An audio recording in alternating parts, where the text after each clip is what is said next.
Kalau hikmat Tuhan ada padamu, dekat akan mengejar hidupmu.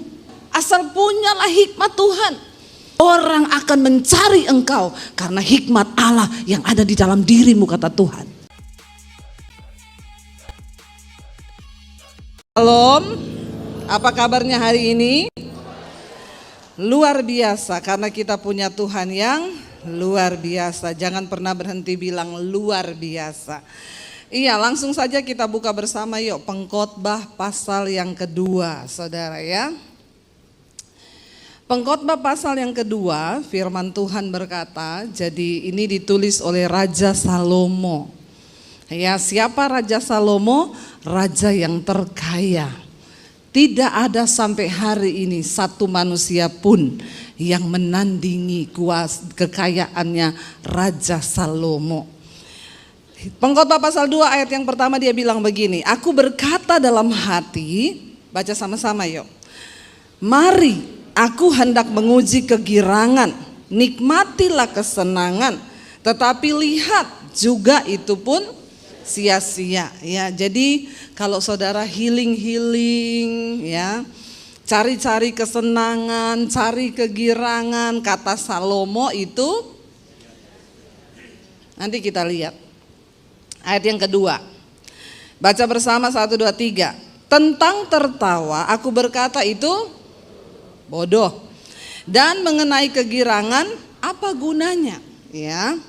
Ayat 3, aku menyelidiki diriku dengan menyegarkan tubuhku dengan anggur, sedang akal budiku tetap memimpin dengan hikmat dan dengan memperoleh kebebalan, sampai aku mengetahui apa yang baik bagi anak-anak manusia untuk dilakukan di bawah langit selama hidup mereka yang pendek itu. Saudara, mungkin ketika Salomo menulis ini, dia itu lagi merenung tentang hidupnya.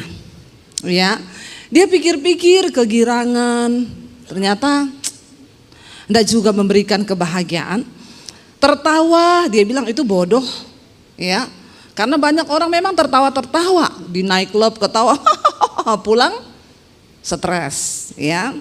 Lalu dia bilang, aku coba menyelidiki diriku dengan menyegarkan tubuhku dengan anggur. Dia minum wine. Kira-kira wine-nya Salomo enak nggak? Enak nggak saudara? Biasa aja, nggak usah pura-pura nggak pernah minum wine. Ya, pasti Salomo itu wine-nya yang terbaik. Kita tahu dari sana semua wine yang terbaik, apalagi dia raja. Dia mencoba minum wine, menyegarkan tubuhku dengan anggur, tetapi akal budiku tetap dalam diriku. Lihat, berarti dia nggak mabok. Amin.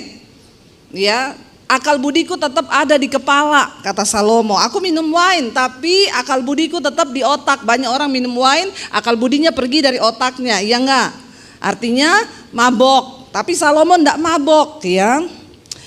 Sampai aku mengetahui dia itu lagi mencari apa sih yang bisa membahagiakan hidup manusia itu sebenarnya di dunia ini. Ini yang ngomong orang terkaya. Jadi yang baru mau belajar kaya, enggak usah banyak gaya. Amin. Saudara nggak percaya saya bilang Salomo ini orang terkaya. Saudara, kekayaan Salomo itu tercatat kalau saudara nanti baca dalam 1 Raja-Raja pasal 10 ayat 14 dan 15. Coba kita baca dulu untuk meyakinkan saudara ya. 1 Raja-Raja 10 ya ayat 14 sampai ayat 15, baca bersama. Adapun emas yang dibawa kepada Salomo itu dikatakan apa? Dalam 1 tahun beratnya berapa? 666 talenta, belum terhitung yang didapat dari siapa? Saudagar-saudagar dan dari pedagang-pedagang dan dari semua raja Arab dan bupati-bupati di negeri itu. Saya mau kasih tahu sama saudara. Ya, adapun emas yang dibawa kepada Salomo itu 1 talenta sama dengan 32 kilo. 1 talenta emas 32 kilo. Yang dibawa kepada Salomo itu setiap bulan, setiap tahun dikatakan tadi berapa? 666 talenta. Ya, coba kalau saudara kalikan kilo lalu dikalikan gram, itu jatuhnya 21.312 kilogram setiap tahun.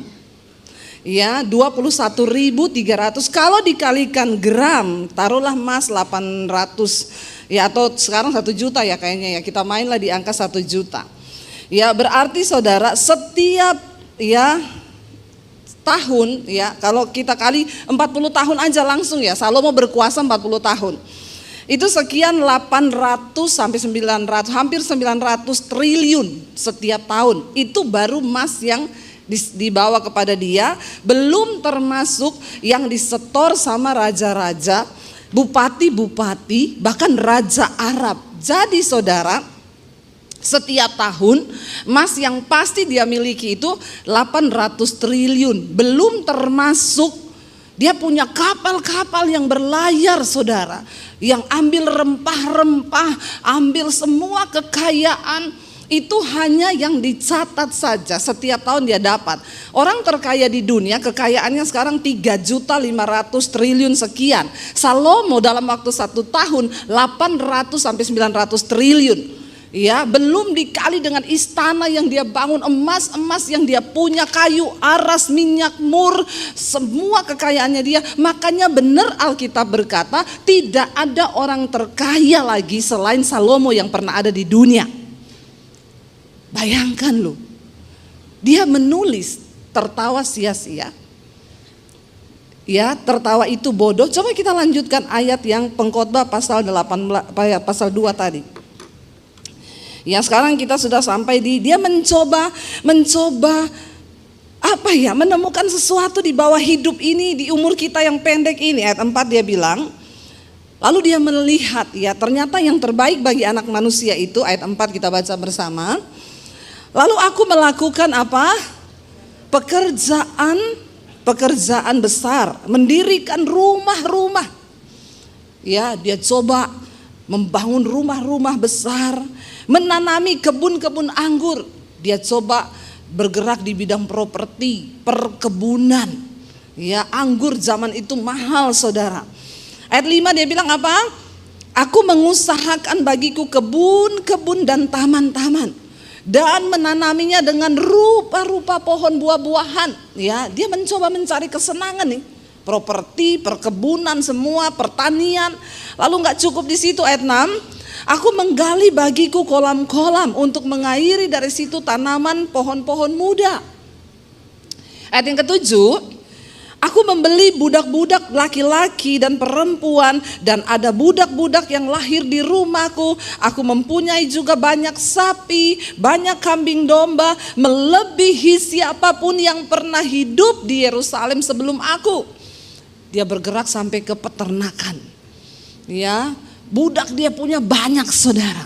Zaman itu orang kaya itu punya banyak budak. Salomo punya semuanya. Ayat 8 dia bilang di sana apa?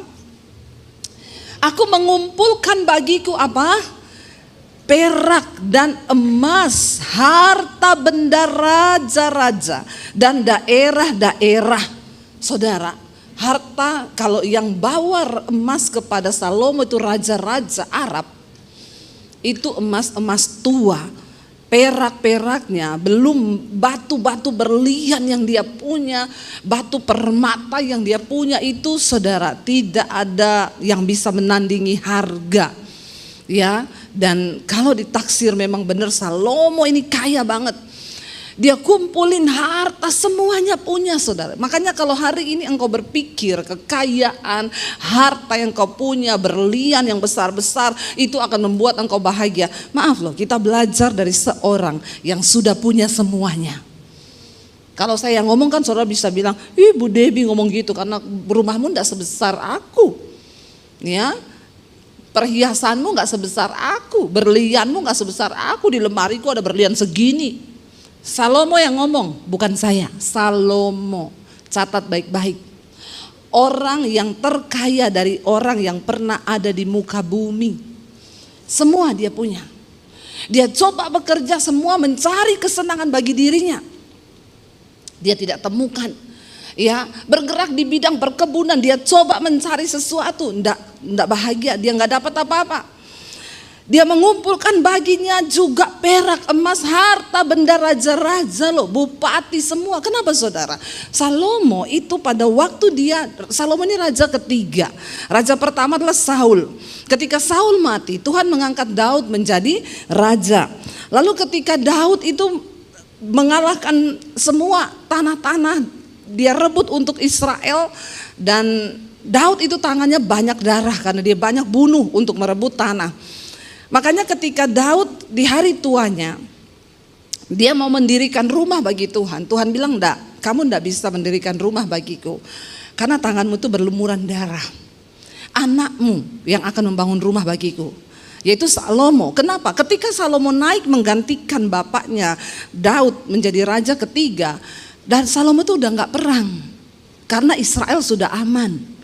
Israel itu dia menguasai kerajaan itu dari ujung sampai ke ujung. Makanya semua membawa upeti kepada Salomo.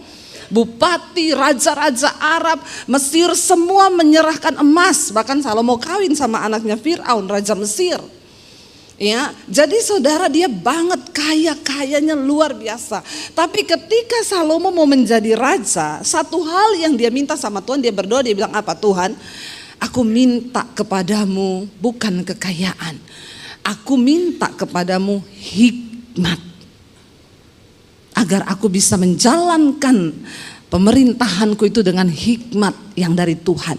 Lalu Tuhan bilang, karena kamu tidak minta kekayaan, kamu tidak minta uang, kamu tidak minta umurmu diperpanjang, tapi kamu minta adalah hikmat untuk melakukan semua ketetapanku sebagai raja. Kamu harus memutuskan dengan hikmat Tuhan. Makanya Tuhan bilang, aku beri padamu hikmat plus dapat bonus kekayaan besar akan aku berikan kepadamu. Makanya bapak-bapak, jangan berdoa minta kaya terus, amin. Kalau kau berdoa minta kaya, mungkin kau bisa kaya, tapi kau stres dengan kekayaan itu. Berdoa minta hikmat Tuhan. Ketika engkau berdoa minta hikmat Tuhan, bonusnya dikasih kekayaan. Ya, jangan cuma kejar uang, kejar harta, kejar kekayaan. Engkau sedang salah fokus. Ketika engkau bekerja, berbisnis cuma dengan tujuan satu, cari uang dan uang, kaya dan kaya, engkau sedang gagal fokus. Kau gak bakalan dapat apa-apa. Tuhan bilang, karena kau minta hikmat untuk bisa melakukan tugas sebagai raja sesuai dengan ketetapanku, maka aku beri hikmat engkau. Dan bonusnya kekayaan, kehormatan, dan kemuliaan. Wow gak saudara? Wow, ya, kita semua butuh hikmat Tuhan. Akhirnya Salomo naik menjadi raja. Semua mendengar tentang hikmat Allah yang begitu luar biasa, sehingga raja-raja di sekeliling Israel setiap itu datang kepada Salomo untuk mendengar perkataan hikmatnya. Loh, orang itu kalau berhikmat, orang datang cari kau saudara, amin. Itu sudah pasti, kalau hikmat Tuhan ada padamu, ya, berkat akan mengejar hidupmu. Ya, asal punyalah hikmat Tuhan. Setiap hari raja-raja, saudagar-saudagar kaya, bupati, kepala daerah, bahkan orang-orang kaya ternama dari bangsa-bangsa datang untuk mendengarkan hikmat Salomo. Wow, luar biasa. Mereka datang itu, tentunya orang kalau datang kan tidak dengan tangan hampa, toh. Mau mendengar hikmat, tentu bawa persembahan. Itu udah pasti, saudara, jangan bingung ya. Saya ini mengucap syukur ya. Ya mungkin Tuhan kasih hikmatnya sedikit kepada saya ya. Firman Tuhan itu hikmat. Banyak orang hari ini kepengen ketemu saya. Kepengen saudara, tiap hari tuh undangan, Bu bisa makan bareng, pengen sharing-sharing sama ibu. Cuma pengen denger firman yang kita sampaikan. Apa sih hikmat Tuhan tuh firman? Ya, nanti saudara kalau saya ada waktu, oke Bu, hari ini saya di Jakarta ada waktu, kita ketemu jam berapa? Mereka datang. Datang itu nggak dengan tangan hampa saudara. Itu sudah pasti. Saya nggak usah minta, saya nggak usah mengemis, nggak usah. Ya, orang itu janji Tuhan. Kalau engkau punya hikmat, bonusnya berkat, kemuliaan itu Tuhan beri. Saya hari ini sangat menikmati. Ya, saya bisa pakai sepatu 15 juta, saya enggak beli. Ini upeti dikasih orang. Enggak usah iri sama saya, amin.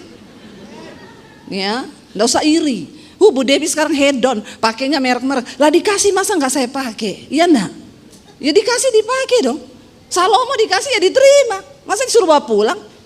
Saya pakai tas mahal, itu enggak saya beli, upeti. Yang penting jangan minta. Loh, orang itu pengen ketemu saya itu, kalau dia ngasih sesuatu saya terima seneng, dia seneng loh. Seneng banget loh. Ya, apalagi kalau saya pakai, Bu saya seneng banget. Ibu pakai baju saya, aduh saya seneng banget loh saudara. Ya, seneng dia. Jadi saya nih baju, sepatu, udah nggak usah beli, tas nggak beli saya. Ya, orang itu pengen ketemu, dengar hikmat Tuhan, ngobrol, kasih tahu janji Tuhan, kasih tahu firman Tuhan, seneng mereka. Dan yang pengen ketemu itu juga bukan hanya orang-orang biasa, saudara, orang-orang luar biasa. Ya, saya ditelepon, Ibu bisa makan nggak, Bu bisa ini nggak? Ya itu janji Tuhan. Nggak usah iri kalau ada pendeta diajak makan sama pejabat, ya memang ya sudah itu, ya. Ada yang bilang, Bu Devi sekarang sombong, gak mau diundang di gereja saya, katanya full. Lah dulu saya gak ada jadwal, kau tidak undang saya. Dulu saya gak ada jadwal saudara, gak ada pelayanan, saya tawar-tawarkan diri, orang gak mau. Ya Pak undang saya lah di gerejamu, enggak, siapa kamu Debbie Basir. Nah sekarang setelah saya begini, kok ibu gak mau datang? Bukan gak mau datang, memang Tuhan itu membawa kita itu ya gimana ya, diakui atau tidak saudara. Saya pun tidak bermimpi dan tidak pernah berharap ada di tempat seperti hari ini. Banyak orang yang kepengen ada tempat seperti hari ini, tapi juga nggak bisa. Itulah anugerah, amin. Minta hikmat Tuhan. Salomo nggak bisa menolak. Orang bupati datang, raja-raja Arab datang minta janji. Pasti sekretarisnya Salomo bilang, Pak Raja Arab saya mau ketemu Raja Salomo kapan ya, saya mau datang bawa upeti, mau dengar hikmat kata Alkitab. Maaf ya Pak, ini Raja Salomo sudah full, bisanya tahun depan, mau enggak? Mau ya enggak? Iya, bayangkan semua saudagar orang kaya-kaya pengen ketemu, ya pasti ada jadwalnya. Ya ada jadwalnya. GSJS Bu minta tiap bulan, enggak bisa Pak. Ya nanti tahun depan lagi kita ketemu. Kan dibagi-bagi tuh saudara. Saudara, itu janji Tuhan. Salomo menikmati kelimpahan apa yang Tuhan janjikan. Hikmat aku berikan plus kemuliaan, kehormatan. Orang akan mencari engkau karena hikmat Allah yang ada di dalam dirimu kata Tuhan. Loh, raja-raja pengen ketemu loh. Saudara, akhirnya dia itu dalam kekayaannya, dia mencoba menemukan kebahagiaan loh. Kurang apa coba? Dihormati raja-raja, semua datang mendengarkan. Dia bangun rumah-rumah besar, dia bikin pertanian kolam diairi, tanami pohon-pohon, berharap dia bisa menikmati hidup. Tapi ternyata enggak juga. Ayat 8, aku mengumpulkan bagiku juga perak dan emas, harta benda raja-raja dan daerah-daerah. Lalu dia bilang gini, aku mencari bagiku apa? Biduan-biduan dan biduanita dan yang menyenangkan anak-anak manusia, yakni banyak gundik. Dia undang semua penyanyi terkenal datang ke istananya nyanyi. Mungkin hari ini kalau sudah ada Salomo, Inul diundang. Ya, diundang penyanyi-penyanyi terkenal. Siapa? Justin Bieber diundang. Biduanita. Pasti yang nyanyi depan Raja Salomo bukan penyanyi yang fals. Amin. Penyanyi terbaik. Karena dia berpikir akan dapat penghiburan, kebahagiaan dalam jiwanya. Lalu bukan cuma itu, dan yang menyenangkan anak-anak manusia, yaitu banyak gundik. Memang ternyata menyenangkan ini bagi bapak-bapak ya. Ya, tapi bukan bapak-bapak di sini ya. Amin ya bapak-bapak ya. Karena ada istrinya di samping. Banyak gundik itu menyenangkan loh, Salomo bilang loh ya. Jadi enggak usah bilang pura-pura, tidak. Memang yang menyenangkan zaman dulu kan boleh, orang punya istri banyak, apalagi raja. Ya, bayangkan tercatat Salomo itu punya wanita yang di sampingnya itu berapa saudara? 700 gundik 300 istri. Jadi 1000 totalnya, 1000. Kalau ketemu satu hari 3 tahun setengah baru ketemu. Iya. Ya, 3 tahun setengah ketemu 1. Itu 1000. Bapak-bapak mau punya gundik 1000? Mati kau, mati. Nggak usah 1000, 2 saja. Coba kau selingkuh, punya peliharaan 2, 1 istri sah, 1 selingkuhan. Pasti kau kena serangan jantung. Cekot-cekot jantungmu ya. Siapa bilang enak? Nggak enak. Ini Salomo loh, orang kaya yang sudah menulis ini. Ya kaya banget, boleh, dia raja, bebas mau pilih siapa aja yang dia mau nikahi, semua yang tercantik dari semua wilayah. Seleksi untuk menjadi gundiknya Salomo tidak gampang. Dan hampir semua istri dan gundiknya itu semua putri-putri raja. Badannya harum, di Mesir, tinggi-tinggi, cantik-cantik saudara. Ya mirip-mirip saya begini. Masalah buat lo, masalah. Kayaknya kok tertawanya mengejek sekali ya. Salomo itu 700 loh. Dia coba mencari kebahagiaan hati. Panggil penyanyi, undang penyanyi, bikin rumah, bikin taman, bikin ini. Ya punya banyak gundik. Ayat yang ke-9. Dengan demikian aku menjadi besar, bahkan lebih besar daripada siapapun yang pernah hidup di Yerusalem sebelum aku. Dalam pada itu hikmatku tetap tinggal di dalam dia, hikmat Tuhan itu. Ayat 10, aku tidak merintangi mataku dari apapun yang dikehendakinya. Dan aku tidak menahan hatiku dari sukacita apapun. Sebab hatiku bersukacita karena segala jeripayaku. Itulah buah dari segala jeripayaku. Orang kaya bebas. Ya dia lihat apa? Berapa itu tas? Ya 4 triliun beli. Kalau saudara masih pakai yang cuma 1 M, enggak usah sombong, enggak usah. Salomo itu tasnya 4 triliun. Amin. Orang Indonesia itu ya baru pakai harganya 1 M, jalannya udah beda. Ketemu orang nggak mau senyum, alergi. Ya, apalagi ada yang mereknya begitu tapi belinya di pasar Atom. Lebih sombong lagi kau, pakai palsu, kepalanya diangkat tinggi. Nggak usah ya. Jangan sombong ya. Salomo dia nggak merintangi matanya dari apa yang dia pengen, dari apa yang dia lihat. Ya lewat berapa itu mobil berapa 10 triliun beli. Ya beli. Orang setahun 800 triliun itu yang tidak terhitung, itu cuma yang sudah pasti, belum yang lain. Bebas, orang kaya mah bebas, betul nggak? Saya mau bilang hari ini supaya kita ini tidak usah sombong. Kalau baru punya kekayaan belum 1 triliun udah sombong. Belajar dari Salomo. Amin. Tidak usah sombong. Semua yang kita punya ini hanya anugerah Tuhan. Dan dengar apa yang Salomo ngomong hari ini. Ya membuka mata kita. Ya dia tidak pernah menghalangi matanya dari apa yang diinginkan. Ya beda sama kita kan. Saya sama suami kalau jalan di Plaza Indonesia. Keren tuh kemeja, mundur. Lihat harganya berapa. 4 juta, mahal, ngeri.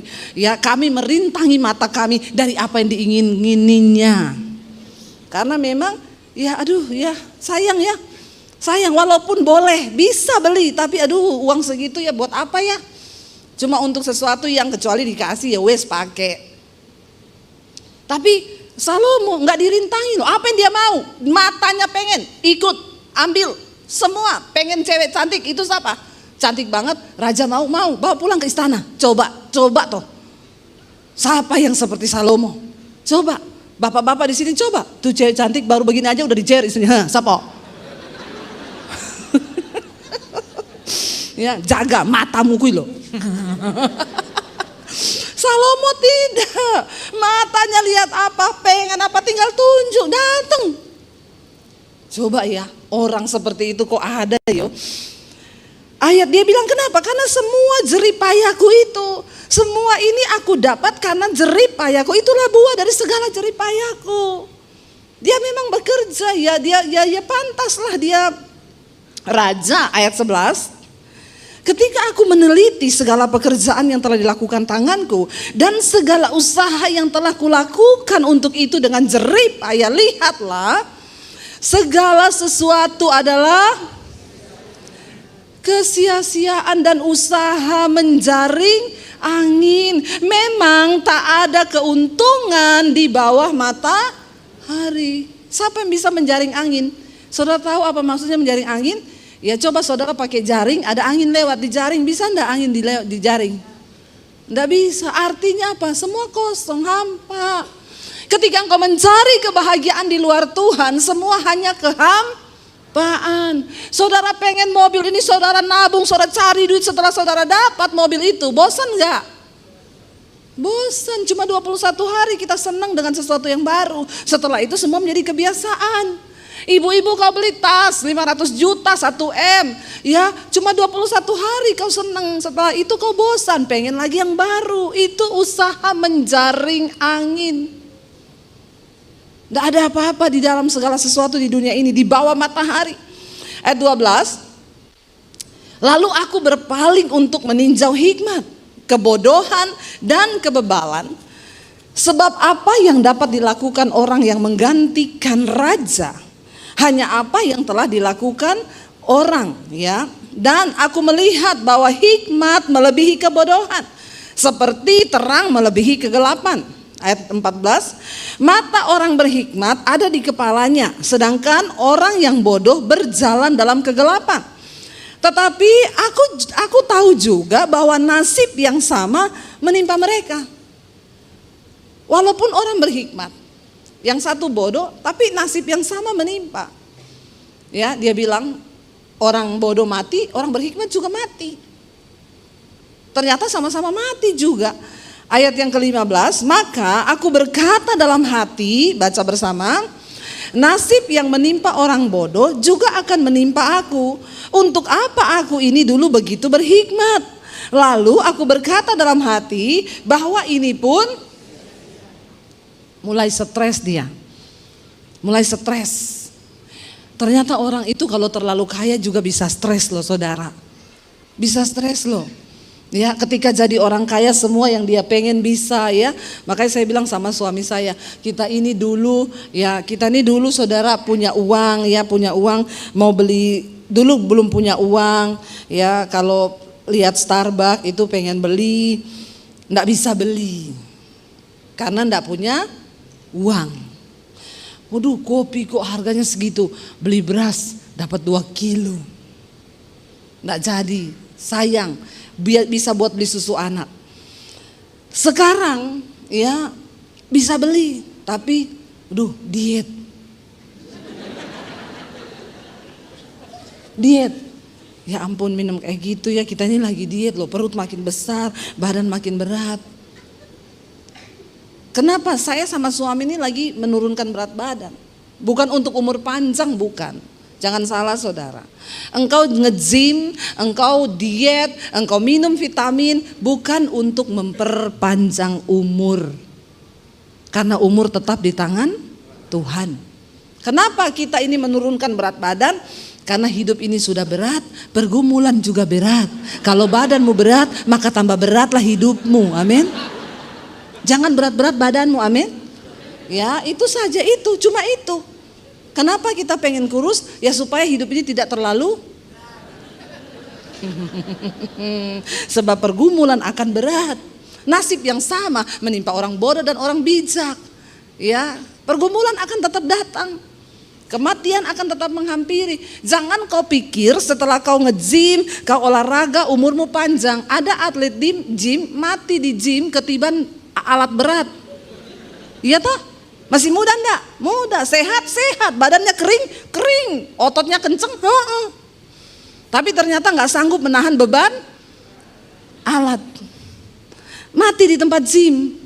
Jadi kita ini olahraga, kita sehat, kita ini mau menurunkan badan, minum vitamin bukan untuk umur panjang. Jangan sesat. Hanya untuk supaya engkau hidup sehat. Itu aja ya, karena kalau sakit-sakitan pelayanan, aduh kita ini pelayanan ya tiap hari turun naik pesawat, turun naik mobil, turun naik kereta, kemana-mana. Bayangkan koper udah berat, kalau badan berat, nggak enak saudara, nggak enak. Ya jadi kita mengurangi, ya nggak usah harus minum obat, harus begini, nggak usah. Ubah lifestylemu. Kalau tadinya makan nasi satu-satu, bahkan kadang 1,5, sekarang nggak, 1 nasi bagi 2. Nggak usah yang terlalu aneh-aneh. Ya sekarang kurangi, nggak usah makan roti, nggak usah makan gula. Ya pokoknya ya hidup sehat lah saudara. Ya itu aja. Salomo berkata di sini, dia bilang ya nasib itu menimpa semua orang bijak, semua orang berhikmat juga nasibnya sama. Apa yang menimpaku? Jadi aku pikir dalam hati, aku berkata, ya kenapa dulu aku ini terlalu berhikmat? Tapi lihat ayat 16. Karena tidak ada kenang-kenangan yang kekal, baik dari orang yang berhikmat maupun dari orang yang bodoh. Sebab pada hari-hari yang akan datang semuanya itu sudah dilupakan. Dan orang yang berhikmat mati juga, seperti juga orang bodoh, dua-dua mati. Dan gak ada kenangan yang kekal. Orang berhikmat mati, orang bodoh mati, dua-dua dilupakan. Nggak ada saudara, seberhikmat apapun ya atau sebaik apapun suamimu, ada ibu-ibu yang bilang begini, suamiku jangan ditaruh di kuburan ya, biar dia tetap di kamar sini diawetkan. Ada? Supaya kita tetap ingat dia terus. Nggak ada toh? Yang ada saudara takut, saudara nggak berani tidur di rumah itu, bahkan semua orang takut, ih ada setan di situ. Ya baik apapun kau, kalau sudah mati tetap kau dianggap setan. Ya enggak? Bener kan? Bener. Jadi dia bilang semua sama nasib ini. Orang bodoh mati, orang bijaksana mati. Ayat 17. Oleh sebab itu aku membenci hidup. Orang terkaya, berhikmat, punya semuanya. Sempat keluar kata-kata, dia bilang aku membenci hidup. Stres. Tidak menemukan apa-apa dalam hidupnya. Aku membenci hidup karena aku menganggap menyusahkan apa yang dilakukan di bawah matahari. Sebab segala sesuatu adalah kesia-siaan dan usaha menjaring angin. Saudara, ini orang terkaya. Dia punya segalanya. Ternyata bukan cuma orang miskin yang membenci hidup. Salomo raja terkaya yang punya segalanya, 1 tahun 800 triliun itu sudah pasti masuk. Stres dan bilang, aku benci hidup. Kalau yang ngomong gini, orang yang tidak ada kerjaan, mau makan aja susah, dia bilang benci hidup, wajar, iya enggak? Tapi sekarang saya temuin juga orang udah susah, bu, saya ini susah banget, terlilit hutang bu, depresi bu, udah susah, iya berat beban saya ibu. Mau saya doakan biar kembali ke rumah bapak? Enggak bu, jangan bu. Padahal hidupnya sudah berat, utangnya banyak, mau didoakan mati enggak mau loh. Masih suka hidup. Salomo membenci hidup. Ya kita lihat saudara. Dia bilang di sana apa? Karena aku menganggap menyusahkan apa yang dilakukan di bawah matahari. Sebab segala sesuatu adalah kesia-siaan dan usaha menjaring angin. Aku membenci segala usaha yang kulakukan dengan jerih payah di bawah matahari. Sebab aku harus meninggalkannya pada orang-orang yang akan datang sesudah aku. Dia bilang aku ini bekerja keras. Nanti yang akan menikmati orang yang datang sesudah aku. Memang itu sudah garis hidup. Makanya bapak-bapak, ibu-ibu jangan terlalu ngoyo dengan hidup ini. Nanti kita lihat apa yang dibilang Salomo pada akhirnya. Engkau berusaha jerih lelah, bersusah payah, kau mati, kau tinggalkan itu semua bagi orang yang hidup. Dan belum tentu orang itu bersusah payah. Ya, dia menikmati semua yang sudah kau tinggalkan.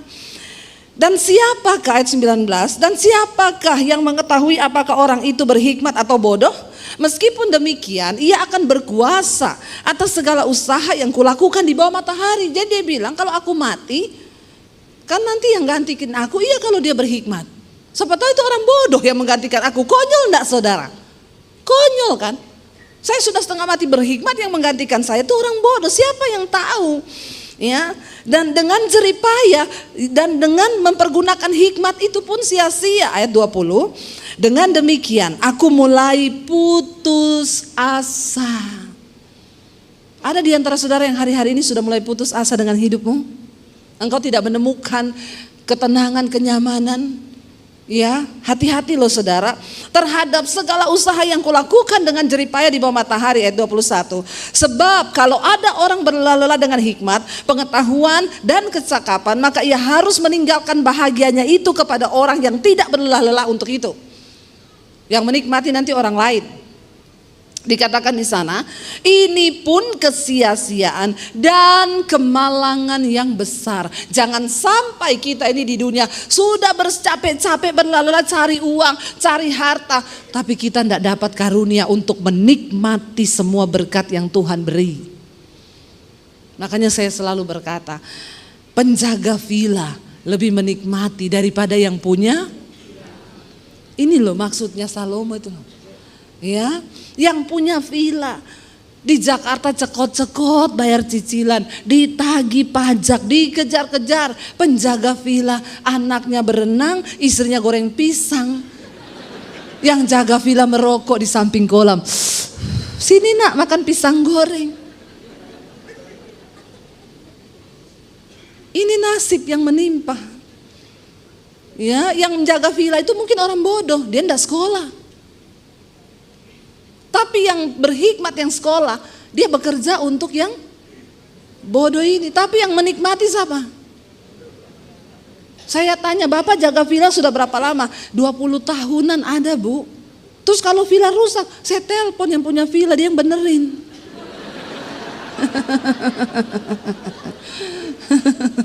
Jadi yang dapat karunia menikmati siapa, saudara? Terus Bapak digaji tiap bulan? Iya, gaji saya utuh. Ya, kalau bocor apa, listrik gini-gini, AC rusak, telepon yang punya villa, Pak. Ininya rusak, oh iya tolong panggil tukang, berapa itu? 15 juta, iya saya transfer sekarang ya. Siapa yang bekerja untuk siapa? Bodoh kalau kau tidak mengerti arti hidup ini. Bodoh, itu yang Salomo bilang, bodoh. Buat apa kau punya segalanya, berjeri lelah, punya hikmat, kalau engkau putus asa dengan hidup, benci dengan hidup.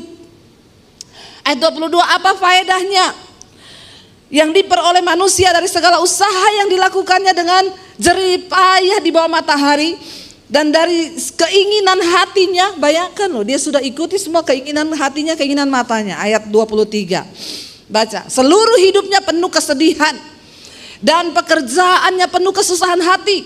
Bahkan pada malam hari hatinya tidak tentram. Ini pun sia-sia. Bagi saudara yang amnesia, tidak bisa tidur, insomnia, amnesia. Kalau insomnia terus-menerus bisa jadi amnesia. Nanti lupa. Nggak bisa tidur. Tiap malam tidak ada tentram hati. Minum obat penenang. Saya dapati banyak orang kaya, kalau tidur harus minum obat. Orang miskin enggak, belum sampai pintu rumah sudah ketiduran depan pintu. Kenapa? Capek bekerja. Capek. Makanya saya kalau orang kaya, Bu Debi doakan saya, Bu. Kenapa? Saya hari-hari ini enggak bisa tidur. Saya cuma bilang, Bapak Ibu kurang capek itu. Kurang capek. Coba lari-lari keliling rumah 10 putaran. Kau pulang pasti kau tidur. Kalau tubuhmu capek, maka otakmu juga ikut tidur. Tapi kalau tubuhmu kurang capek, otakmu capek, itu kau enggak tidur. Ya, tukang ojek yang kerja seharian capek, belum pulang, baru geletak lepas helm udah tidur di kursi. Ini pun adalah sia-sia. Yang kaya turun pakai sopir mobil mewah masuk, enggak bisa tidur di tempat tidur, bolak-balik ingat hartanya, kerjaannya, hatinya enggak tentram. Ya, mudah-mudahan ada yang mendengarkan di sini nih, yang enggak bisa tidur kalau malam. Ini pun sia-sia. 24, baca. Tidak ada yang lebih baik bagi manusia, ya, dia bilang, daripada apa? Makan dan minum dan bersenang-senang dalam jerih payahnya. Apa yang paling bagus kata Salomo? Bersukaria dalam jerih payahmu itu makan minum, bersukacita, makan minum. Tapi dia bilang apa? Aku menyadari bahwa ini pun,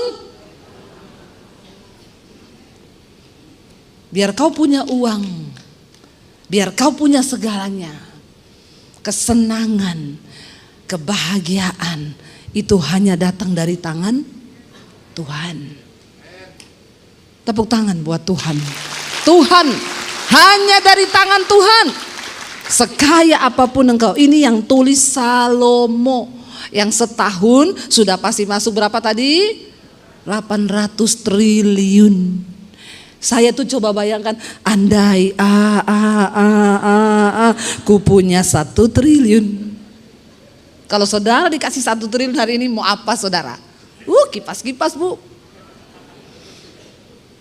Salomo setahun dapat 800 triliun. Belum emas tua setoran raja-raja Arab. Itu bisa ngomong, aku membenci kehidupan. Karena kepuasan jiwa manusia hanya bisa diisi oleh sesuatu yang tidak terbatas. Manusia itu jiwanya terbatas. Salomo itu manusia itu jiwanya nggak terbatas. Dia coba cari gundik, dia coba undang penyanyi, apa yang hatinya ingin dia dituruti, ini dia turuti. Tapi ternyata nggak bisa bikin kesenangan jiwa. Kenapa? Karena jiwa manusia tidak terbatas. Yang tidak terbatas nggak bisa diisi dengan yang terbatas. Uang tidak akan pernah bisa memuaskan jiwa. Apa yang bisa puaskan jiwa? Sesuatu yang tidak terbatas, yaitu hanya Tuhan yang tidak terbatas. Dia bilang yang terbaik bagi manusia makan, minum, bersenang-senang dalam jerih payahnya di dunia ini. Tapi aku pun menyadari bahwa itu hanya datang dari tangan Tuhan. Ayat 25.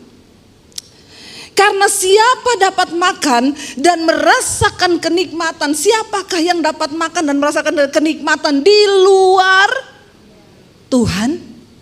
Tidak ada saudara. Engkau mau sekaya apapun, kalau engkau di luar Tuhan, nol, semuanya percuma. Tapi sebaliknya, engkau punya uang pas-pasan, engkau makan hanya apa yang ada, cuma tempe goreng sama sambal. Tapi kalau engkau berada di dalam Tuhan, itu pun suatu kebahagiaan di dalam Tuhan. Hanya Tuhan yang sanggup memberi kenikmatan di dalam hati manusia. Makanya kita gak bisa ukur kebahagiaan orang dari harta yang dia punya. Ada orang kaya banget, mobilnya mewah, jalan sama istri, gak teguran. Ya, pakai jam 3 miliar, tasnya 2 miliar, semuanya miliar-miliar. Tapi rumah tanggamu gak bahagia. Ya, sama istri gak pernah omongan, sama anak-anak gak pernah bercanda, duduk bersama, makan, tertawa. Kalau di restoran duduk, semua pegang HP, anaknya pegang HP, istrinya pegang HP, maknya pegang HP, itu tanda-tanda.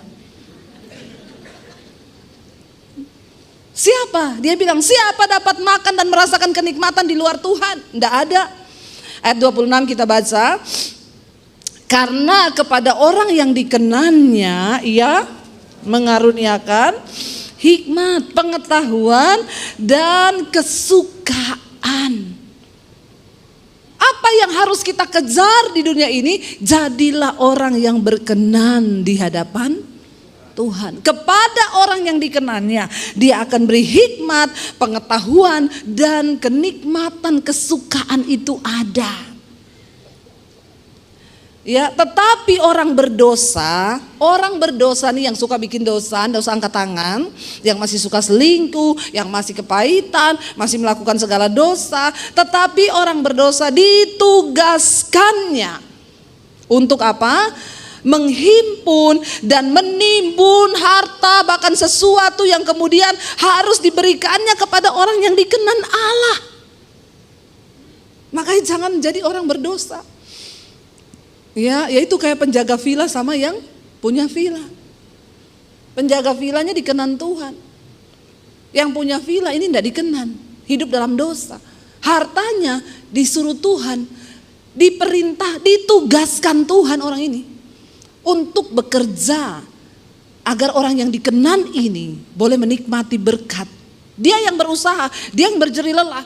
Ya saudara, engkau punya banyak karyawan, karyawanmu 3.000 atau berapa, 100, 200, karyawanmu bahagia, kau tidak bahagia. Kau ditugaskan Tuhan untuk bahagiakan karyawanmu, karena karyawanmu dikenan Tuhan dan kau tidak dikenan Tuhan.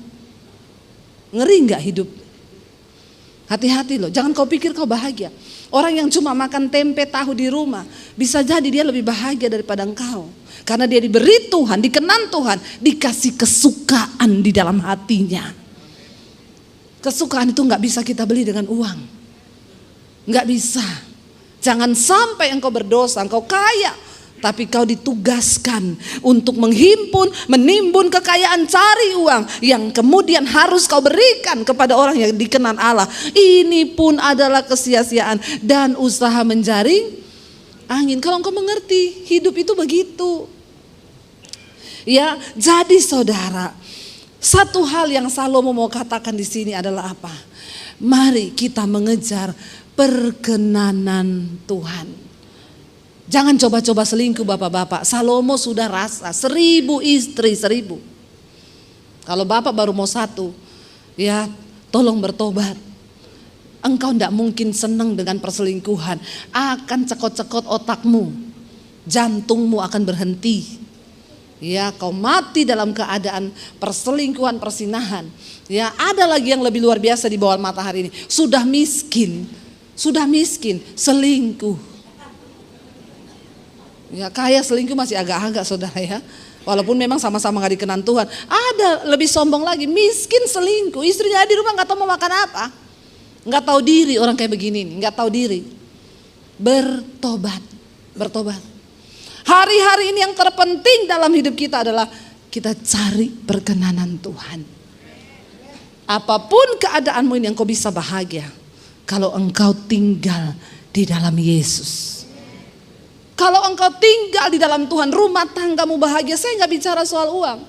Saya mengalami hidup dengan suami, anak 3, naiknya motor.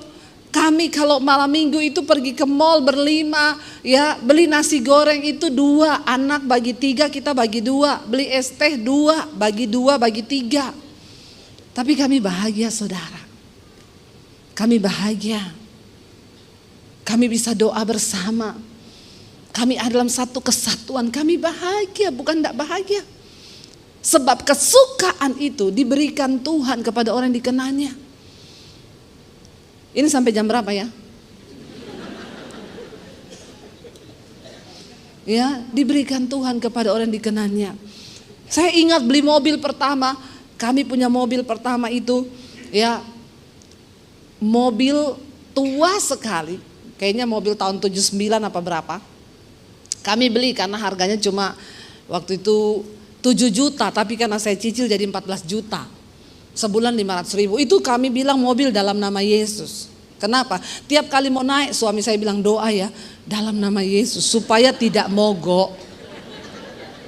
Kalau naik gunung saudara, ya naik tanjakan begitu, suami dalam nama Yesus, darah Yesus, ayo. Anak saya 3 di belakang, darah Yesus, dalam nama Yesus. Bener, ngek, mogok. Lalu suami saya bilang ya udah turun ya, saya angkat anak 3, ayo dek, nahan beca, pak, stop pak. Anak saya 3 saya bawa, rumah mertua sudah dekat, suami saya urusi mobil yang mogok. Mau naik ke mall itu, parkir kan, tinggi kan, suami saya dari bawah, nah dalam nama Yesus, kita dalam nama Yesus, tapi menambah iman mobil itu. Karena tiap hari kami harus dalam nama Yesus. Puji Tuhan, haleluya. Saudara tertawa ya, saya sedih loh. Teganya kau. Ya, naik di mall parkiran kan tinggi, semua teriak dalam nama Yesus. Dia gas, tiba-tiba bunyi, prak. Kita semua teriak darah Yesus. Dia rem, knalpotnya jatuh. Seneng kan? Seneng. Tapi apakah kami tidak bahagia? Bahagia, kita ketawa terbahak-bahak saudara. Ketawa kita, ya ampun Tuhan, tuh knalpotnya jatuh, cepet pap ambil. Saya turun ambil knalpotnya saudara. Karena itu kan di jalan parkiran ya, bahaya mobil dari belakang. Saya bawa knalpotnya. Makanya ya cari istri itu yang kayak saya ini loh.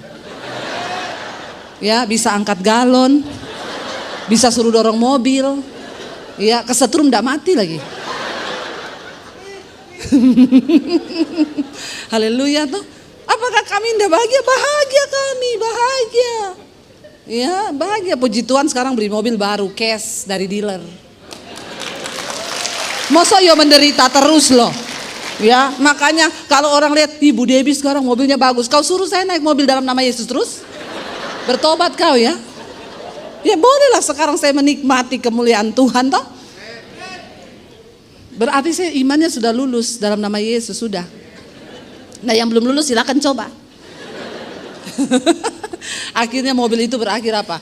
Kami pelayanan ke Surabaya, titip di rumah temen. Kami lagi di Surabaya, temen saya rumahnya kebanjiran sampai di atas rumah. Itu mobil terkubur dengan air di situ. Ya sudah berakhir di situ sudah itu mobil. Nggak bisa, mobil sudah tua banget mau diperbaiki apalagi sudah tidak bisa. Tapi kebahagiaan itu kami dapat di dalam Tuhan. Hanya di dalam nama Yesus itu ada penghiburan, ada kesukaan. Ayo kita bangkit berdiri yuk. Ya sudah selesai ini saudara, waktunya udah habis. Saudara, kita percaya bahwa perkenanan Tuhan itu lebih dari segala-galanya. Kita percaya dalam setiap musim hidup kita, waktu kita berjalan bersama dengan Tuhan, disitulah kita menemukan saudara, ada kesukaan yang Tuhan berikan. Ada penghiburan dalam Tuhan. Kita bisa menikmati bukan karena merek yang kau pakai, bukan karena apapun di hidup ini, tapi di dalam Tuhan.